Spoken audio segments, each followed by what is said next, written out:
What are you looking for, and where are you looking for it? And then what? Like, what are you looking for? And then where are you looking for it? And then what? I'm continuing my series this week on the belt of armor. I'm talking about the armor of God for all of us misfits. I'm going to get you through Thursday on this. We're going to have some great breakthroughs. I'm super excited to have all this fun with you. So come on now, 60 seconds and it's showtime.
That's right, the full armor of God. We're going to talk about the full armor of God today, this whole day. Yesterday, we set it up with a story. We're going to kind of rehash that story, and then I got to share some truths with you this morning before we start on the full armor of God, Ephesians. I love this chapter 6. It's a great chapter, and we talked a little bit about chapter 5 a while back with when we were doing Doubting Thomas and the woman's role in the marriage and the man's role in the marriage. And we dove into Ephesians, and Paul is the author of Ephesians, and he's got so much insight for us as probably the most storied author in the Bible. Believe it or not, the Apostle Paul never saw God or Christ in the flesh. He had a Damascus Road experience, and so he's technically not one of the apostles from a discipleship. He came as an apostle. Technically, an apostle is someone who's actually saw Christ in, Paul saw Christ on the Damascus Road. He was knocked off his horse. He was put to be blind. And the reason we need to talk about Paul a little bit is because, man, Paul is the author of this book. And in this chapter of Ephesians 6, he talks about the armor of God. And I'm going to talk to you about it as being misfits armor. And the reason Paul's so important here is because he was a Roman soldier at one time. So when you hear him, when we talk about this chapter and this teaching in Ephesians 6, you need to understand Paul's coming from a really, really good perspective on what a soldier looks like, because he was one. He was a soldier of war for Rome, conquering communities for the further cause of Rome's power.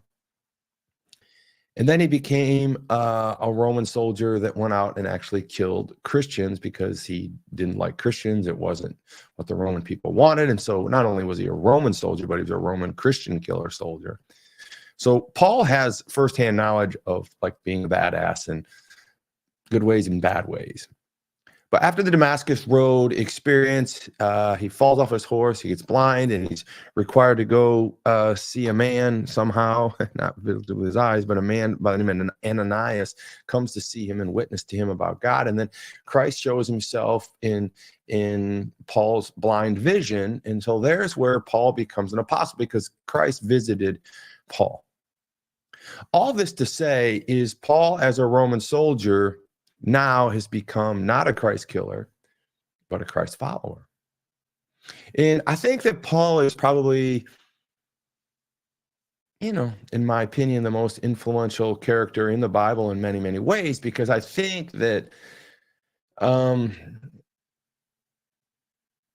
we're all Christ killers. We have all been Christ killers. We've all been clearly sinners in some perspective, that we didn't follow the Christian law, or we didn't want to face the Christian law, or we didn't want to believe it. We were doubters, and we ran from God, or we just didn't play along to go along. And so when I started to read the full armor of God, actually all of Ephesians 6, and I'm going to go over that today, I started to think, man, what is really this all about? And I told the story that got us here about seeing sunshine on a billboard.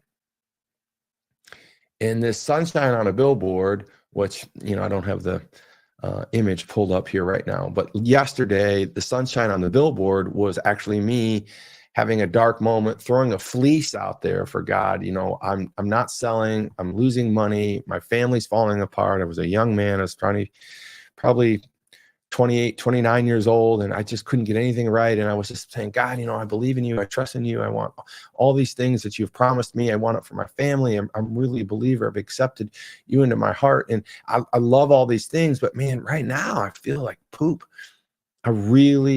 I really don't feel good about myself because everything I'm asking for is not happening. No sales are happening. No money's coming in. Nothing's happening right in my life. And as I'm driving, I'm asking God, man, God, please deliver me. Just show me a ray of sunshine up here. Just give me a flitter of sunshine. Just show me some sunshine, just a little bit.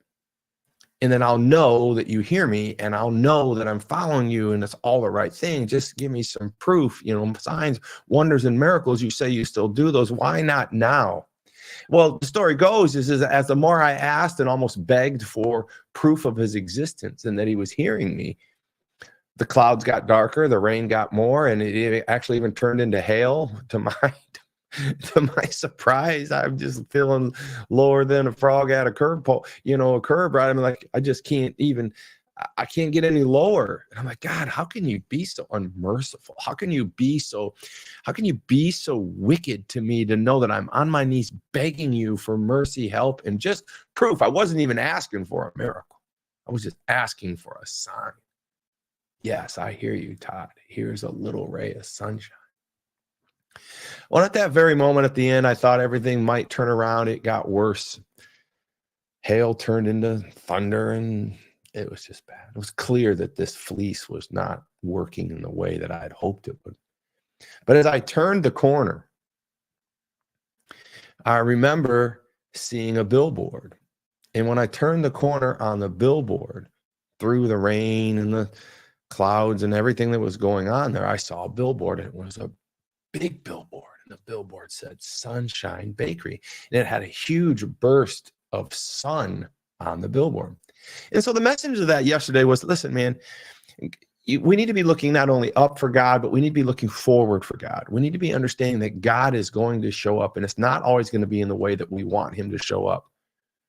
For me, I was weeping in sadness, and at the moment I saw the sunshine on the billboard in Cleveland, I was weeping in gratefulness, right? I was weeping in just the sheer awe of what God had just delivered for me. Because if he would have just delivered a sliver of sunshine, right,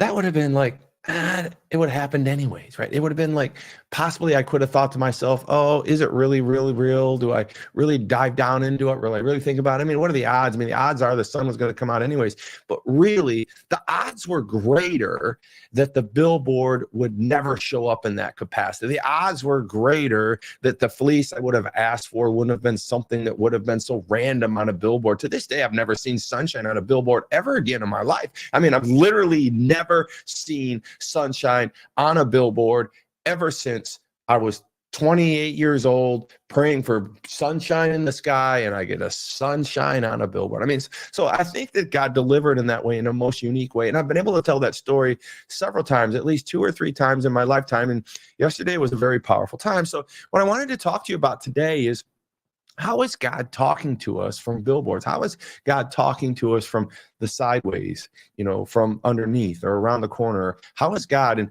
are we really looking for him in the right places? And that's how this whole topic got started. And then my Bible app throws down Ephesians 6. And here we are. And so I want to share with you what's going on with Paul. I want to share with you is, now that we understand, right, that that God comes at us at different angles for our businesses, for our relationships, for our financial lives, for our personal lives. I mean, it's not always going to be the way we're always looking for him.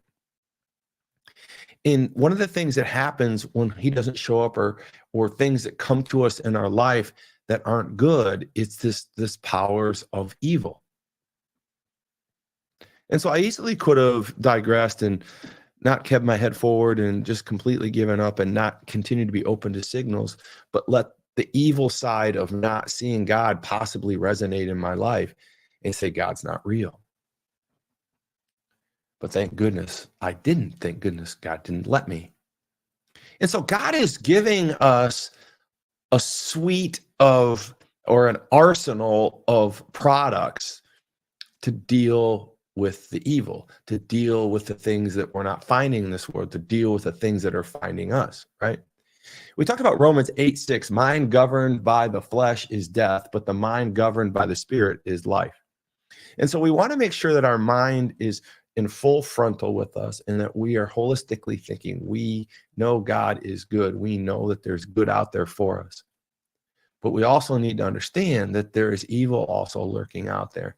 And I'm not trying to weird people out, because listen, I did a whole show on doubting God and questioning miracles and is it real? And I'm just not really comfortable with an abundance of tongue speaking. I'm not comfortable with overdoing Christianity or overdoing a lot of things, but I do believe the Bible is true, and I do believe that the things it's talking about are true today as they were true then, and that's why we need God in our lives daily.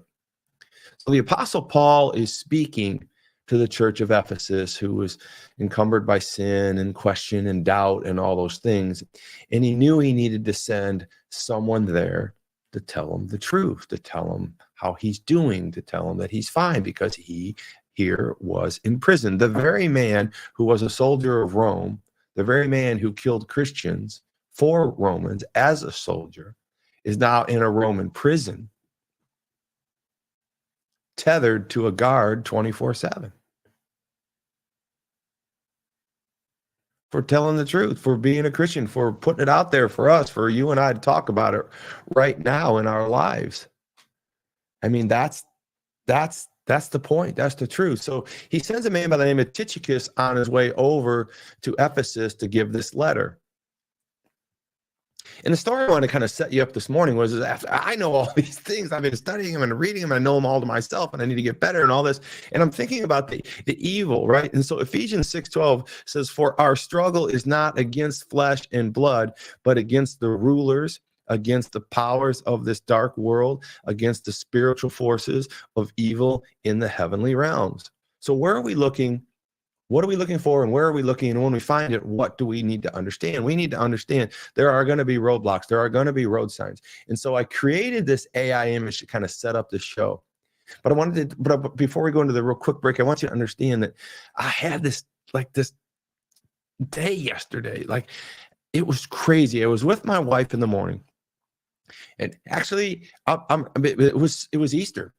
We were on our way to church.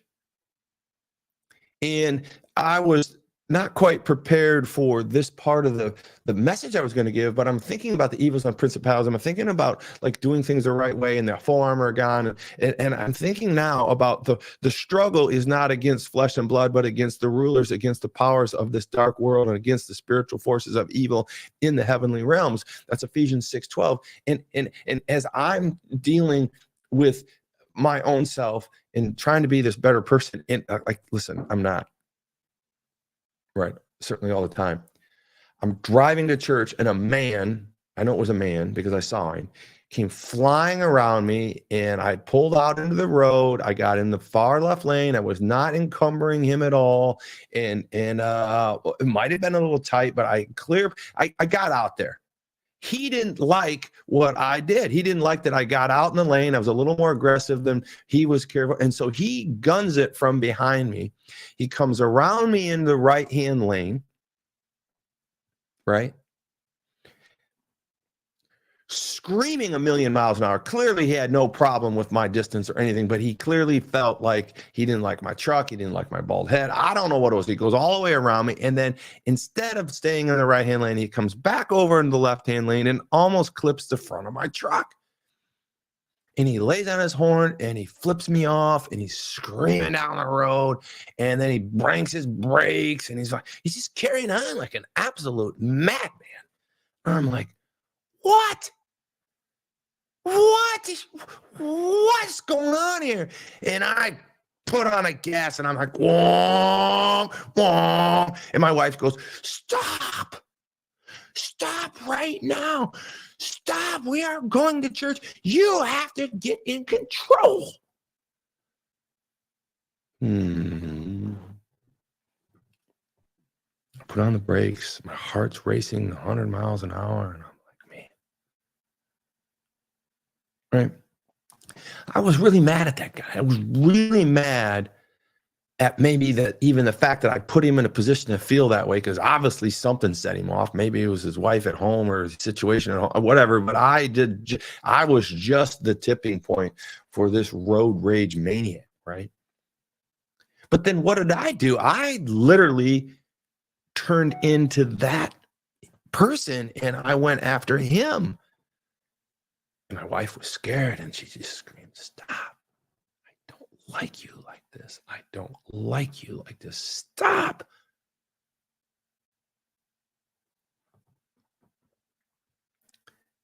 And so what I want to share with you in that moment that I learned before we go to break is that something really came over me at that point. And it changed the way I think about almost everything now as I study Ephesians 6. We'll be right back. Preview.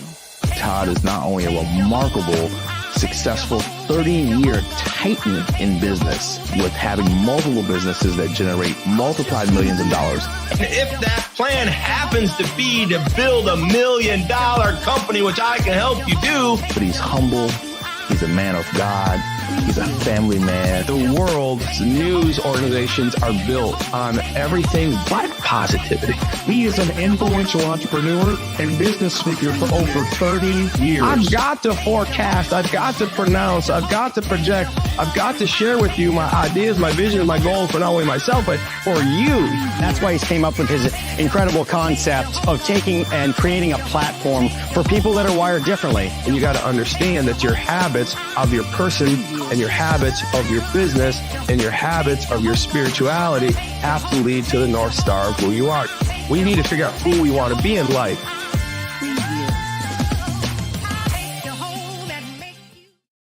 So Ephesians 6 talks about a lot of things, and Paul has taken the letter to the Ephesians, and Tychicus is his runner. So Tychicus is the runner for Paul, and he takes this letter to the church of Ephesus. And basically the letter that I would challenge you to read is all of chapter 6. It's not very long, and we're gonna touch on that today. But in chapter 6, verse 12, it says that our struggle is not against flesh and blood, but against the rulers, against the powers of this dark world, against the spiritual forces of evil in the heavenly realms. And I'm jumping forward a little bit in Ephesians because on the story of me dealing with road rage, on the story of me dealing, with scaring my wife, then the story of me actually matching energy for energy with this man, it put me in a position to be angered. It put me in a position, if you just missed the story, I was in a situation on the way to church where a man passes me, about cuts me off. He's angry with me and my truck or me or who I am or how I'm driving of some sort. And he literally cuts me off, about clips the front of my car, puts my wife in jeopardy, me in jeopardy, and my beautiful brand new truck in jeopardy. And rather than me just allowing it to happen, I literally put my foot to the pedal and I gun it. And I'm going after this guy. I don't even know what I'm going to do when I catch him, right? I'm just, and my wife says, stop. I don't like you like this. This is not good.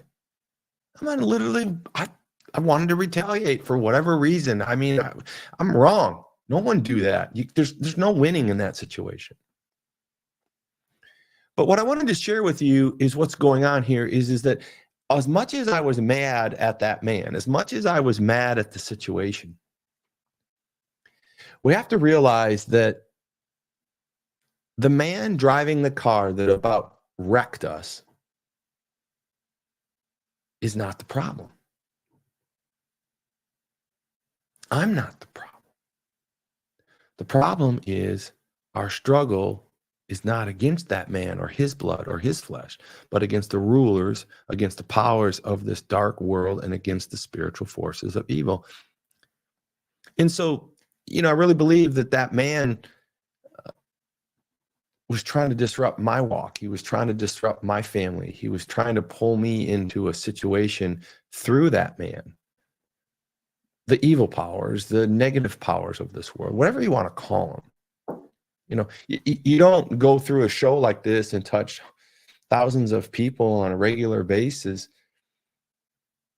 and not have any blowback from the evil.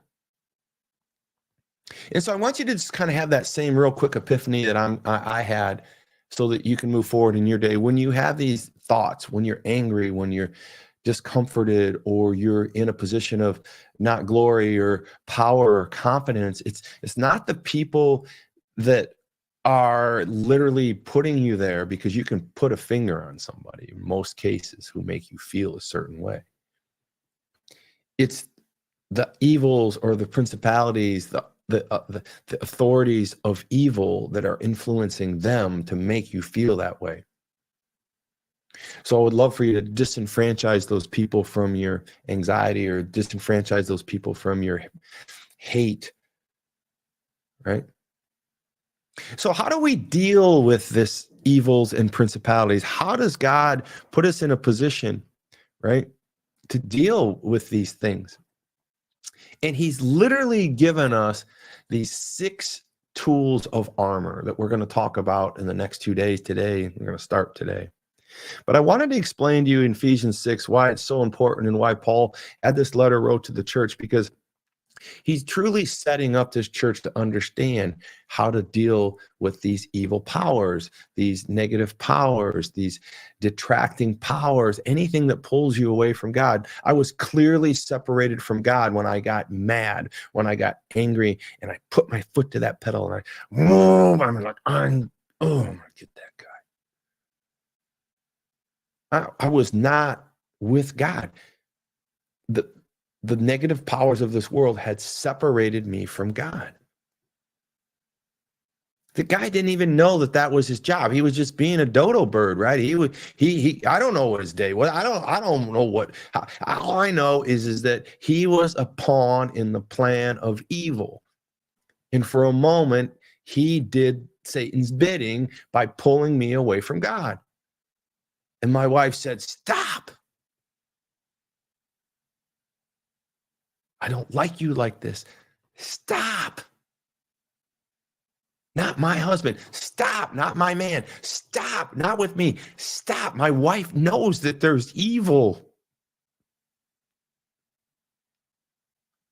She knew that evil was in me. I was not a good person that moment. I was not with God. I was separated from God. She said, "Stop. Get back to yourself. Get back to God." And I think it's important then Paul is setting all of this up for us, and he's setting us so that we literally do have, right? We literally do have this armor on us. I like this image because it's an AI image, and it's literally this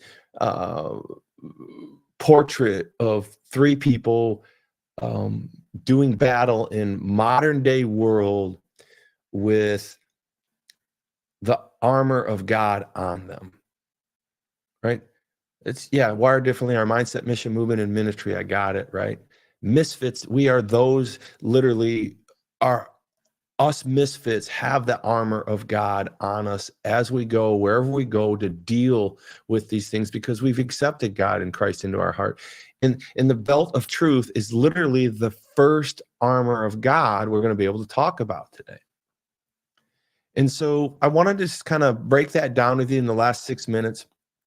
And I want you to understand where we're going with this the next couple days.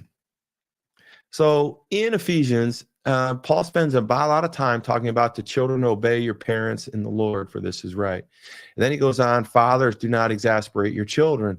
Then he says, slaves, obey your earthly masters. Then he says, masters, take care of your slaves. You know, it's not correct. And then he goes on to say, now listen.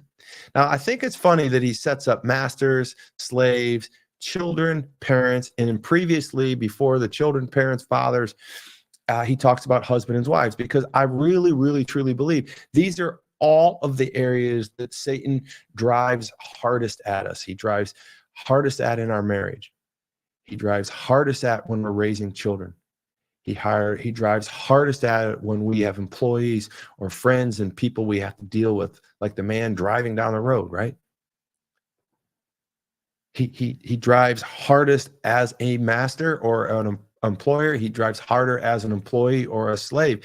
These are all the areas where the full armor of God, I believe, is really going to be full force on a rag, right? And so here, once we get through all that, he gets down to the armor of God. And he says, since we know all this sin, since we know all this struggle, since we know all these parenting, fatherhood, marriage, masters, employees, slaves, since all this is all out there, I want you to understand that you must have the full armor of God, because you are going to have this road rage happen to you. You are going to have these things happen to you. You are going to be looking for God in a place he's not going to show up, and you're going to be separated because you may have doubt. You're going to have all these things happen that set us up. And here's what he gave to us to combat those things. And it's called the armor of God. And I'm calling it the armor of God's armor for us misfits. So since we believe in God, these 6 armors that God's provided for us as misfits are there for us to deal with the things, the anger and the metaphors I've been showing with you all these times. And Paul, to bring it back forward, Paul knows these armors because he was once a great Roman soldier. Now twice he is in bonded or tethered to a Roman soldier because he's in jail, right? He's seen both sides. And now he's sharing it with us. So what is the metaphor for the armors of God? And so I'm just going to list here real quick. Oh, darn it. Let's see here. Hopefully it made it. Here we go.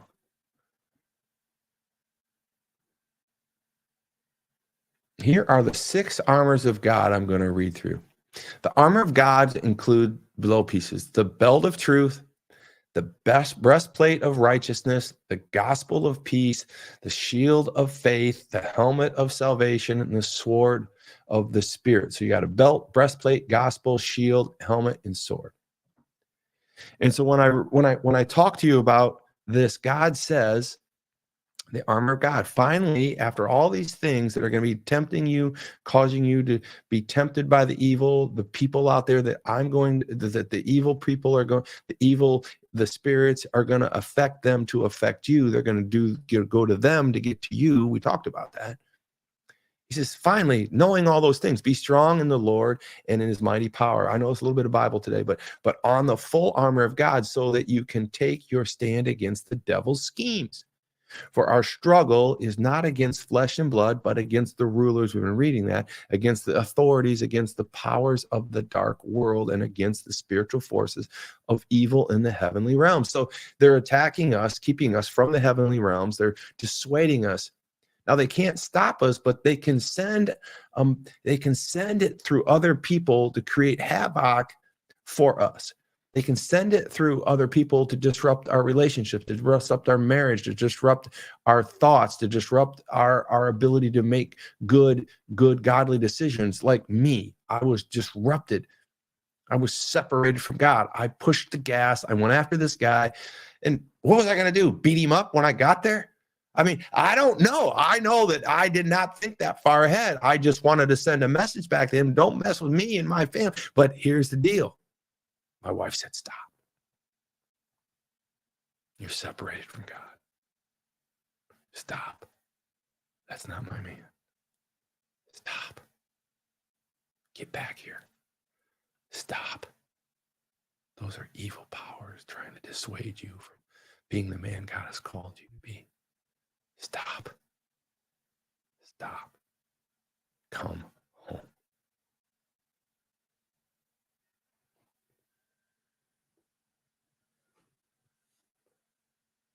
So therefore, Todd, stop. Put on the full armor of God, so that when the day of evil does come, you may be able to stand your ground. And after you have done everything to stand, now stand firm.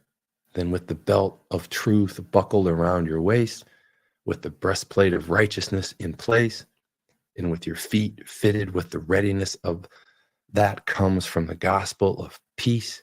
In addition to all this, take up the shield of faith, with which you can extinguish all flaming arrows of the evil one.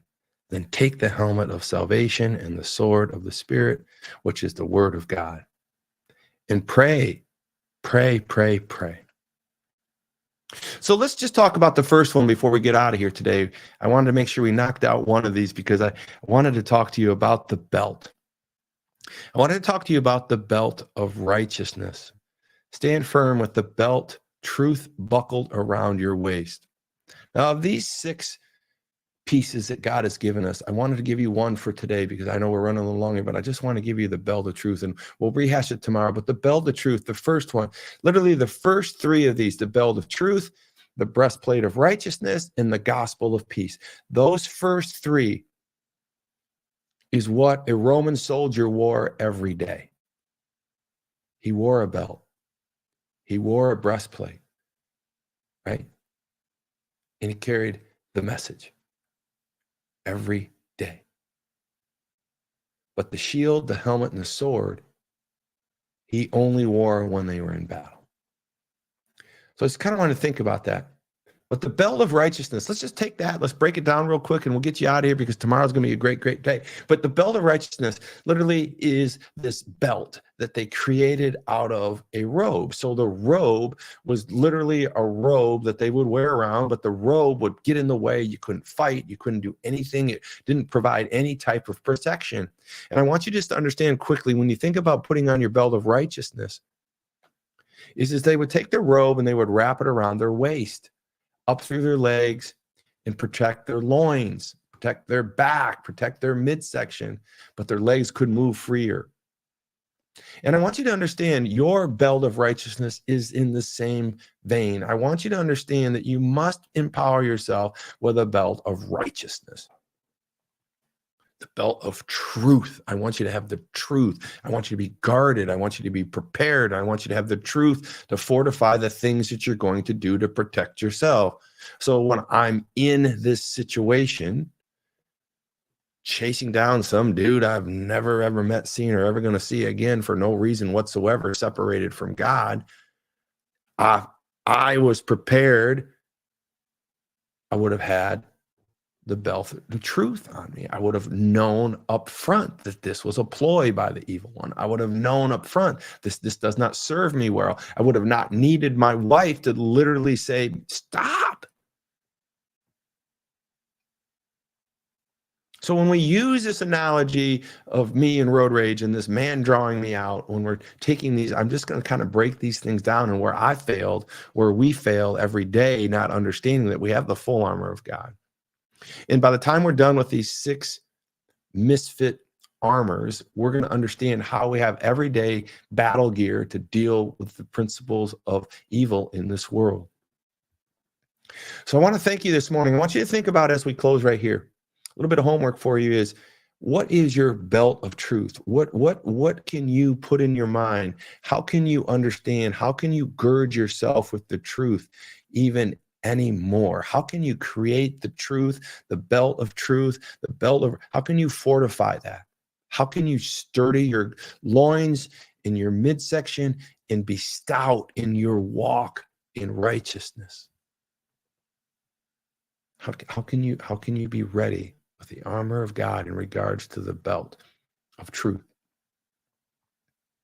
That's what I need you to think about today. I know that I needed to be shored up. I needed to be in the same place. I was not in the space of God, even on my way to going to church for Easter. This is the crazy thing. I was on my way going to, it can strike anytime, anyhow. We become separated, and I was not embattled with the armor of the belt of truth. I was very vulnerable. So anyways, think about that. Think about that. Tomorrow, we're going to go through the next armor. We're going to talk about the breastplate, and we'll probably get through the shoes. But I'm challenging you. Do not get the blues.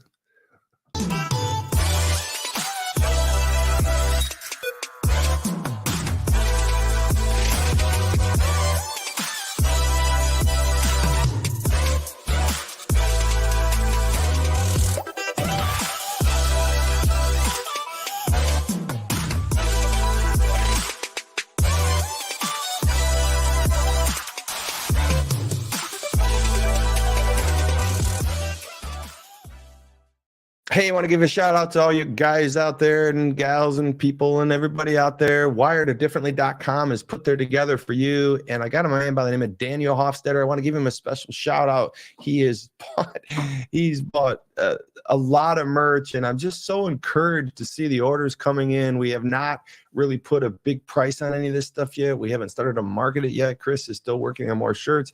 We're committed to well over 100 shirts and more merchandise like this, and Christian wear, Christian topics, not just Wired Differently.